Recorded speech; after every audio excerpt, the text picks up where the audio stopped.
안녕하세요. 안녕하세요. 네. 저희 단체 급식 어땠나요? 아직까지는 안 어려워요. 그죠? 예. 좀 만만하게 보이죠? 예. 앞으로도 그렇게 막 어렵거나 그런 부분은 없어요. 예. 저랑 열심히 따라가면서 충분히 이해하시고 넘어가면 단체 급식은 사실 시험 보는데 그렇게 어려운 과목은 아니거든요. 예. 그래서 제가 지난 시간에 했던 거 혹시 단체 급식 참고자료 2번 보셨나요? 예, 예. 한번 풀어보셨어요? 네, 제가 지난 3시간에 했던 거를 여기 키워드 적어드리고, 그 다음에 기출문제 위주로 정말 쉽게 나오는 문제들 몇 개 적었거든요. 그래서 제가 시작하기 전에 요거 한번 싹 풀고, 그 다음에 우리가 흐름을 타서, 예, 그 다음으로 넘어갈게요. 그래서, 그냥 책 안 보시고 그냥 편하게 보세요. 그냥 제가 지난 시간에 3시간 동안 했던 거 정리 한번 해드릴게요.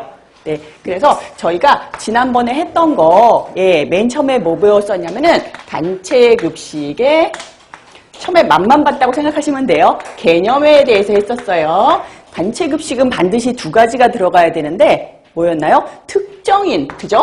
일정 특정인이 지속적으로 식사를 해야 된다. 이 2가지가 반드시 들어가야 우리가 단체급식이라고 불렀었어요. 그죠?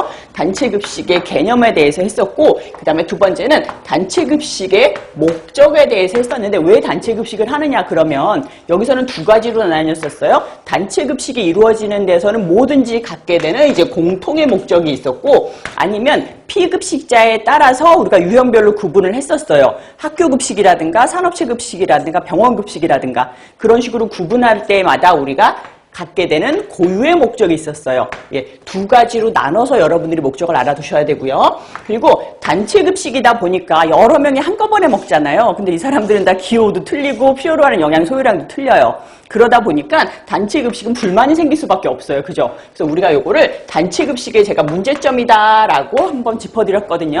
단체급식의 문제점은 제가 카테고리 4개로 해드렸는데 영양적으로 문제가 생길 수도 있고, 그죠? 그 다음에 심리적으로 문제가 생길 수도 있고, 위생적으로 문제가 생길 수도 있고, 경제적으로 문제가 생길 수도 있었어요. 그죠? 그래서 그 4가지를 말씀드렸고, 그래도 문제가 있으니까 어쩔 수 없이 이럴 수는 없잖아요. 그죠? 그래서 요거를 해결하기 위해 가지고 우리가 많은, 예, 노력을 하고 있었거든요. 그 해결 방법까지 좀 해드리고, 그 다음에 뭐 했을까요, 저희가?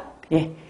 그 다음에, 예, 맞아요. 우리가 피급식자에 따라서 유형별로 구분한 다음에 각각의 특징하고 어떤 식으로 발전을 해왔는가라는 걸 했었는데, 그 중에서도 특히 학교급식이라는 게 문제 굉장히 많이 나왔었는데, 학교급식이 언제 1953년에 시작을 했는데, 어디서? 유니세프에서 시작을 했더라.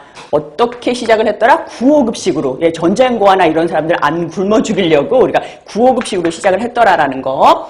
그 다음에 1981년 1월 29일이보다 학교급식법이 제정된 해다. 그죠? 그리고 나서 요거 한다면 우리가 영양사의 정의에 대해서 했었어요. 영양사 정의하고 그 다음에 어떤 데는 영양사가 필요하더라. 예, 그리고 요거 문제 많이 나올 수밖에 없는 게 여러분들이 영양사 자격증을 따시잖아요. 그래서 영양사가 꼭 필요한데 필요하지 않은데 이렇게 나눠가지고 했었어요. 그거 했었고, 그 다음에 저희가 영양사의 업무나 직무에 대해서 한번 제가 그냥 20%만 드렸는데, 영양사의 업무나 직무는 저랑 이 시간에 하는 모든 게 영양사의 업무 직무라고 말씀을 드렸어요. 그러고 나서 저희가 문제 굉장히 많이 나오는 거 하나 있었는데, 예, 학교 급식을 우리가 구분을 했었거든요. 유형별 체계별로 구분을 했었는데, 우리가 급식 체계에 따라서 4가지로 구분을 했어요. 예. 하나는 전통적인 방식, 그 다음에 중앙공급식, 그 다음에 조리저장식, 그 다음에 편의식, 조합식 4가지 배웠었거든요. 요 4가지가 지난 시간에 한 것 중에서 문제가 제일 많이 나오는 부분이에요. 그래서 요 4가지로 구분한 거 각각의 특징 알아놓으시고 장단점 알아두시고요. 그리고 요거는 우리가 급식 체계에 따라서 구분을 한 거였었고, 급식 운영 형태에 따라서 구분을 한 게 또 2가지가 있었는데, 하나는 직접 운영을 하는 직영이고, 하나는 위탁업체가 대신 운영을 해주는 위탁급식이었었어요. 요것도 각각의 특징하고 장단점을 알아두셔야 되는데, 우리나라가 지금 트렌드가 어느 쪽으로 가고 있다? 직영에서 위탁으로 가고 있다라는 거예요. 근데 실제로 보면은 이제 미국이나 일본이 우리보다 급식은 좀 많이 앞서 있거든요. 근데 거기는 위탁이 굉장히 많아요. 우리나라도 이제 직영에서 위탁으로 가는 게 실제로 연도상으로 뭐 얼마 정도 뒤졌다라고는 얘기 못 하는데 보통은 이제 우리나라가 이게 미국보다는 급식이 한 50년 정도 늦게 시작했다 이렇게 얘기를 하고 일본보다는 한 20년 정도 늦게 시작했다라고 얘기를 하는데 우리나라는 이렇게 움직이는 속도가 너무너무 빨라요. 왜 그럴 것 같아요? 우리나라는 대기업들이 하고 있어요, 이거를. 예. 그래서 그러다 보니까는 실제로 외국이나 이런 데 가보면은 대기업들이 안 해요. 그냥 급식업체 전문업체들이 하는데 우리나라만 약간 특별하게 이렇게 대기업들이 다 급식을 하고 있거든요. 근데 우리나라는 대기업들이 다 하시잖아요. 대기업이 우리나라 왜 그때 뭐 논문 같은 거 보면 우리나라 대기업이 생기는 과정 이래가지고 자동차를 만들다 보니까 타이어도 우리가 만들어도 될 것 같아. 와이퍼도 우리가 해도 될 것 같아. 예, 하다 보니 차에 들어가는 이거 시트도 우리가 해도 될 것 같아. 이러다 보니까 대기업이 이것도 하고 저것도 하고 저것도 해가지고 이렇게 커진다고 얘기를 하잖아요. 그래서 어쨌거나 요런 게 두 가지가 있고요. 그 다음에 직영은 직접 운영하는 거니까 계약을 따로 할 필요가 없었는데 위탁급식 같은 경우는 다른 업체랑 계약을 하는 거기 때문에 계약하는 방식이 두 가지가 있었거든요.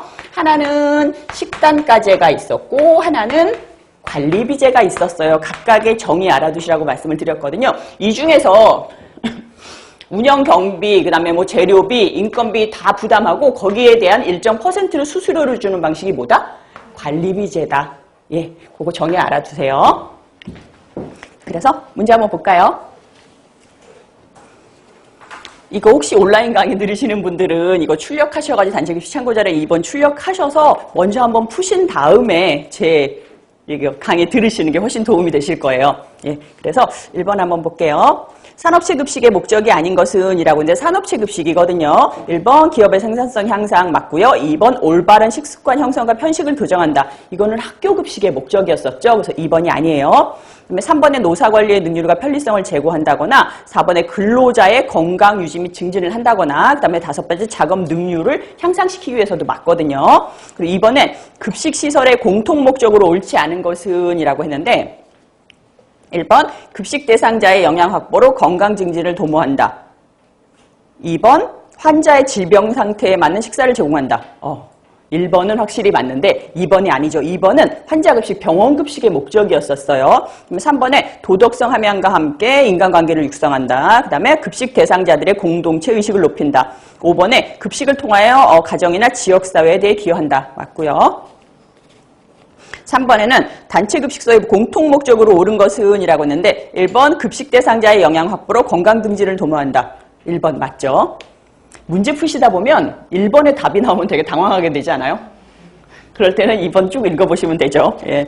2번에 환자의 질병 상태에 적합한 식사를 제공한다. 이거는 병원의 목적이고요. 3번에 기업의 생산성 향상에 기여한다. 이거는 산업체 급식의 목적이고요. 4번에 아동들의 바람직한 식습관을 확립한다. 이건 학교 급식. 예. 그 다음에 5번째는 복리 후생에 이바지한다. 이것도 산업체 급식의 목적이었었죠. 그래서 3번의 정답 1번이고요. 4번에는 우리나라에서 맨 처음 학교 급식을 시작한 기관이 뭐다? 1번 유니세프다. 5번째는 현행법상 영양사를 두어야 하는 곳으로 옳지 않은 곳은 이라고 했는데